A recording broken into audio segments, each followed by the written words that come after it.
ប៉ុណ្ណឹងចេះបិទហ្នឹងក៏បិទខូចដូចគ្នាហ្នឹងពីដំបូងក៏អត់សូវចេះបិទ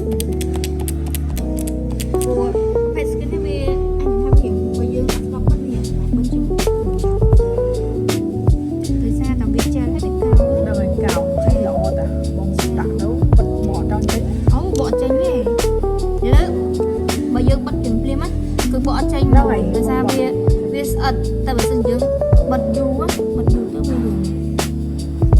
តែ skin ដល់មានទេចា skin ហ្នឹងចា ដល់មាន skin មានតែបង skin នេះបើយើងលក់125ហើយមកទៅមកបាត់យើងមិញដែរ ចាតែថាអូងាយខូចទេ skin នេះហ៎តើថាបងប្រើយូរទៅវាឆ្កល់វាអីបងអាចមកដូរបានអញ្ចឹងណាតែមិនថាឲ្យ រហូតដែរ មានអត់ស្តុកអី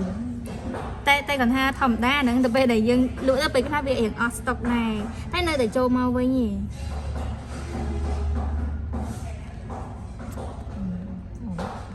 អត់សិនចឹងឲ្យបងអត់មានបាត់អត់ចឹងហ្នឹង